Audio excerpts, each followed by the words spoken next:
First off, I want to thank the brave men and women who work behind the wall. I want to thank them on a national level because their job goes unrecognized. How do they try to turn a guard? Well, correctional officer. Sorry, I apologize. But correctional officer. How you guys doing today? It's Anthony Gangi, host of Tier Talk. You know what I did today? I was going through my videos. I have over 600 something videos. And as I was going through them, I saw an older video I had did from a while back. It was called Divide and Conquer. It was one of the first manipulation videos I ever did. Very important video because it's about the first day that I was on the job. And that video is personal to me because it started my journey into understanding human behavior, understanding what motivates us, sometimes us not knowing what motivates us, and how inmates can play into that.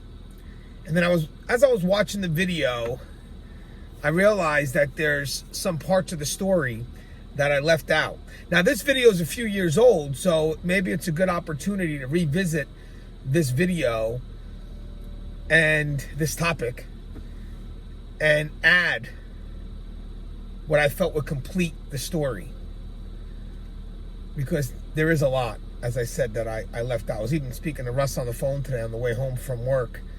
And I was telling him about this first day on the job, and it was powerful. It really was. It was a lot for me to kind of get out there, but I needed to get it out. So now I want to share it with you guys.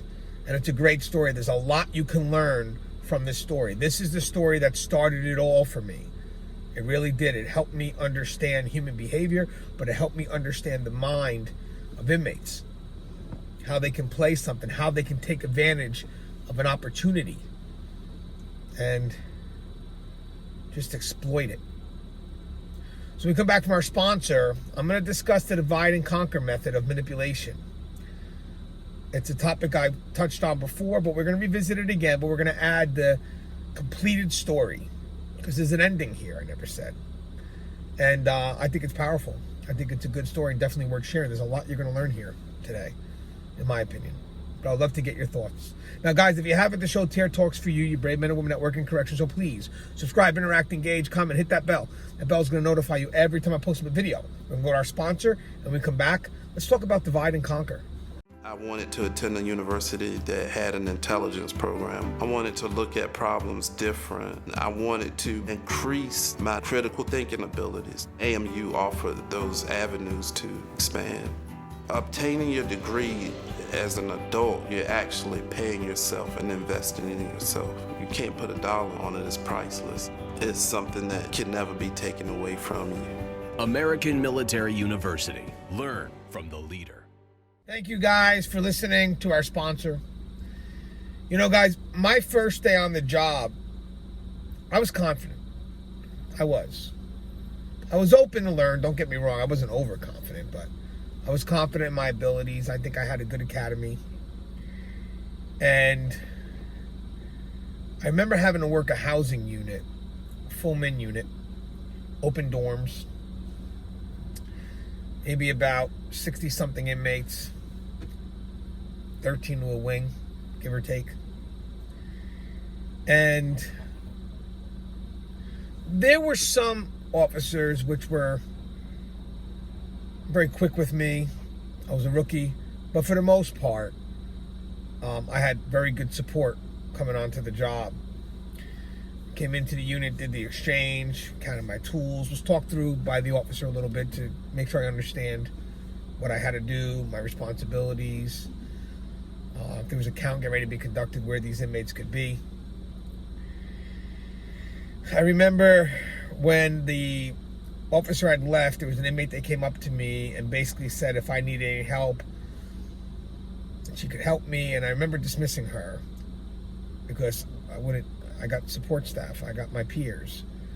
So if I had any questions or I needed any help, I would go to them, obviously.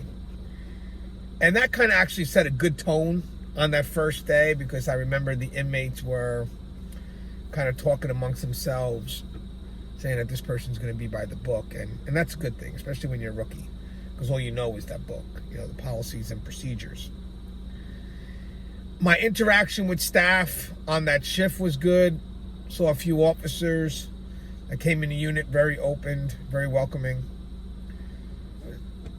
Maybe one officer, and we did a story on him before, that wasn't as welcoming. But for the most part, we had a good team. A good field training officer that I had, so if I had any concerns, I can go to them. They were very welcoming. And I had a supervisor that was phenomenal. He was a lieutenant.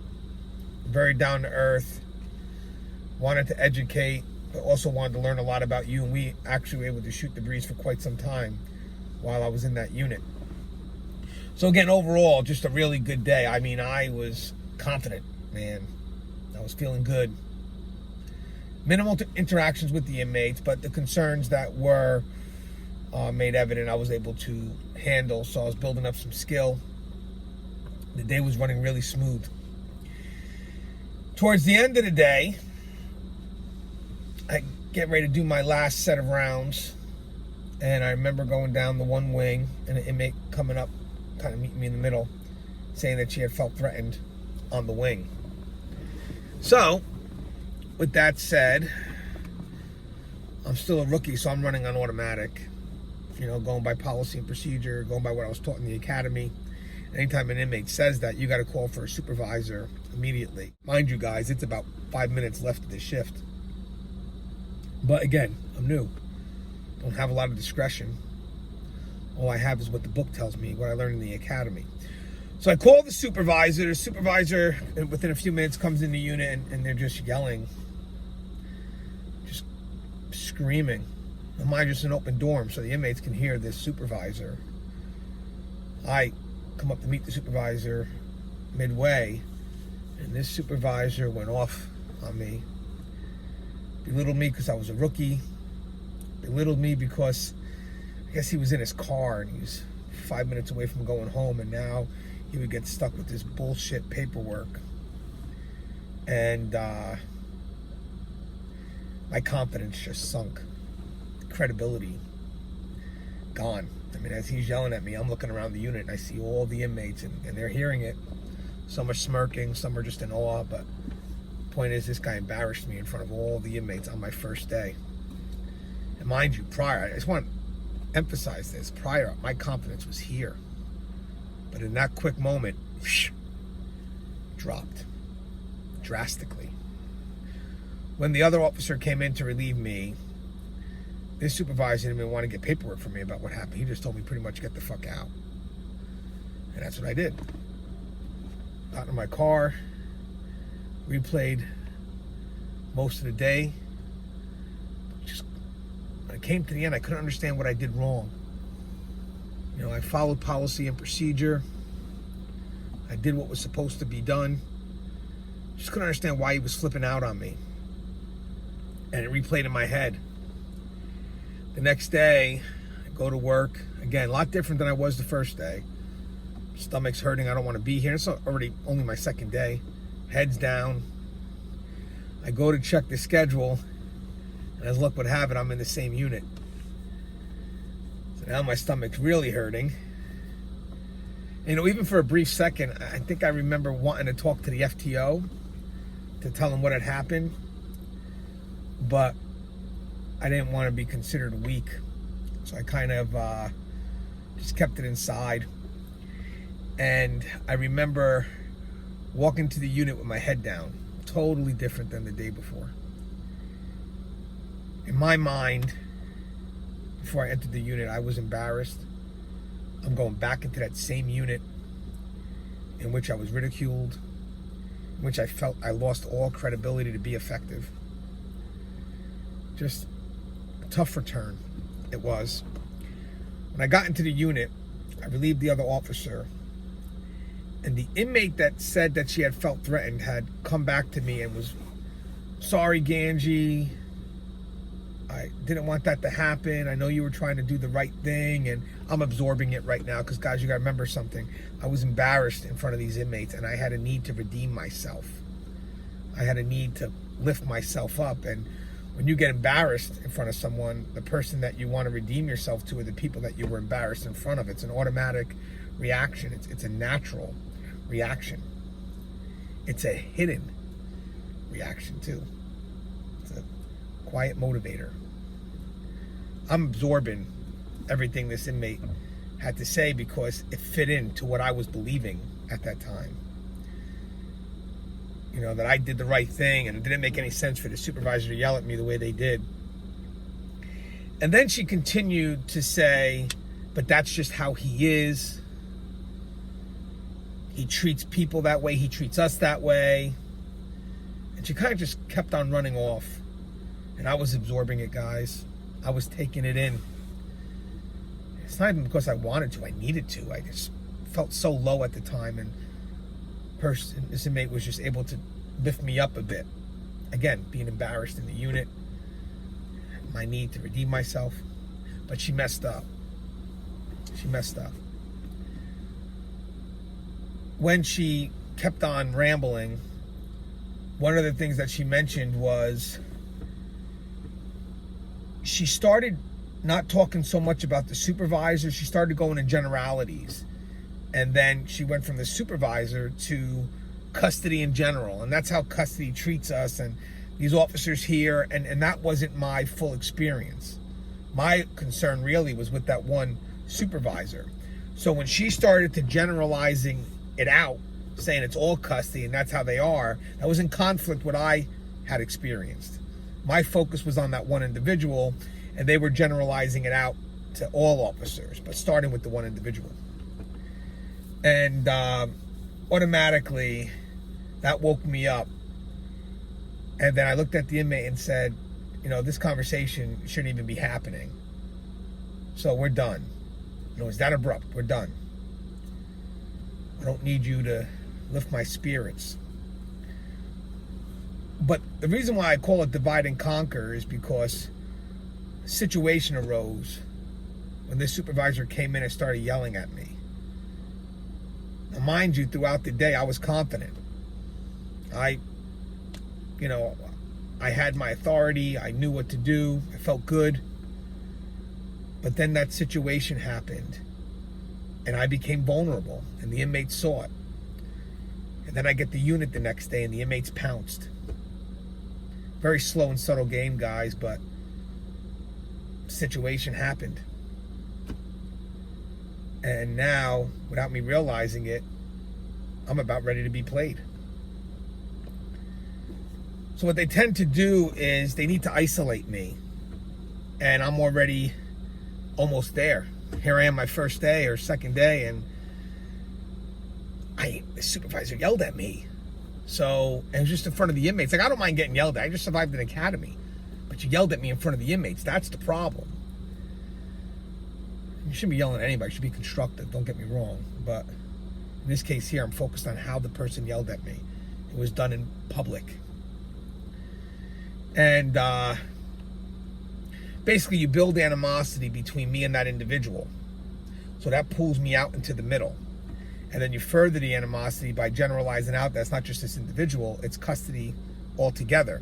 Now I'm stuck not knowing which way to go, and then eventually they try to pull me into their group. And then you could tell, because words start to change. I start getting incorporated with the inmates, we.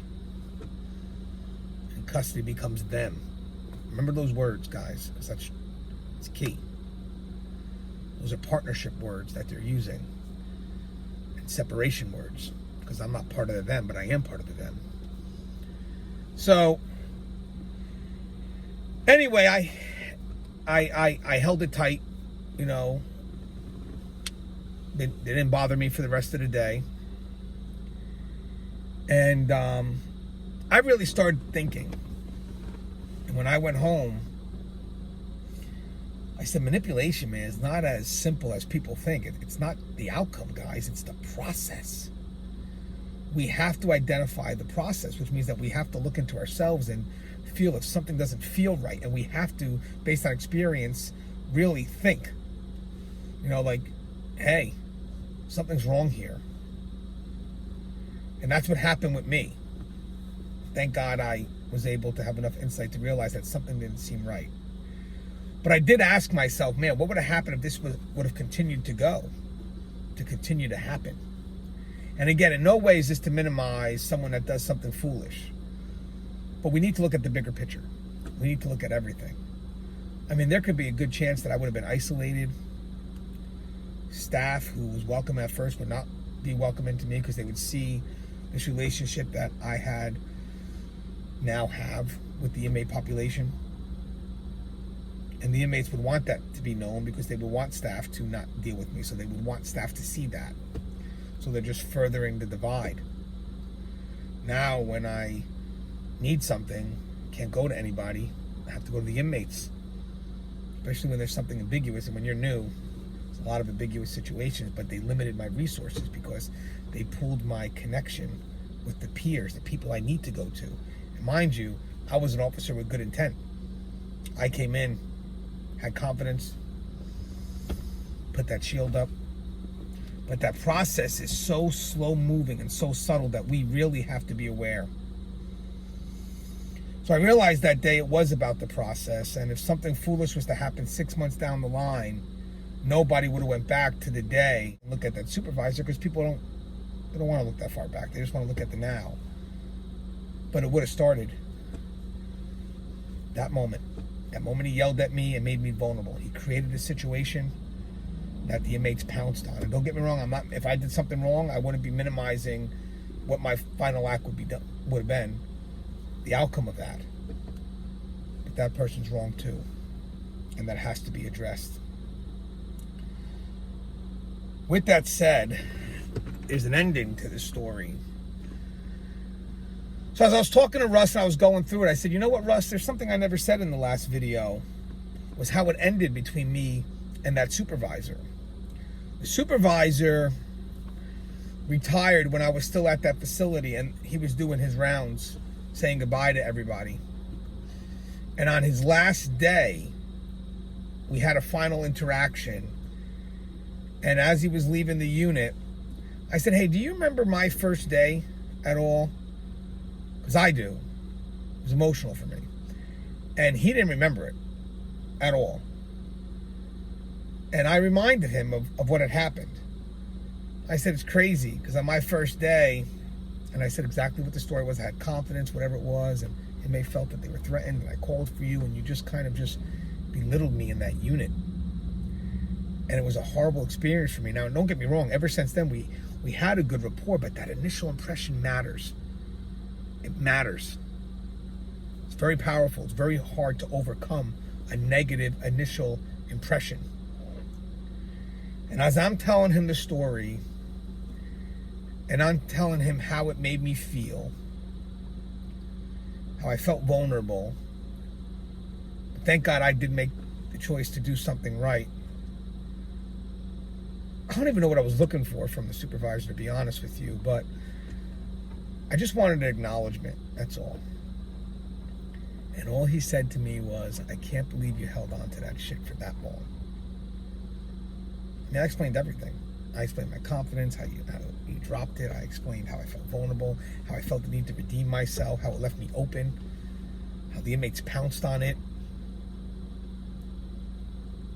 Basically, that's all he said to me. It's crazy. But the reason why I wanted to share this story is we have to be careful of the situations that we put people in or we put ourselves in. Because they're watching, they're knowing, they observe. Sometimes we may have total control of who we are, but we don't have control of the situations that we're put in. And we have to be very aware of what motivates us to do something and listen to our body when something feels that it's in conflict. And that's pretty much the key to this story. But I never had that ending before. I never told anybody that last interaction with that supervisor. It came when I was talking to Russ today. And then I was like, you know what? That wasn't in my video. I want to say that ending. I want to tell people about that final piece of the puzzle. The person didn't care. We have to care. Here's the end result of this video. Don't be that supervisor. That's it. That's the story. All right, guys, if you haven't, the show Tier Talks for you, brave men and women that work in corrections, so please subscribe, interact, engage, comment, hit that bell. That bell's going to notify you every time I post a video. Stay safe.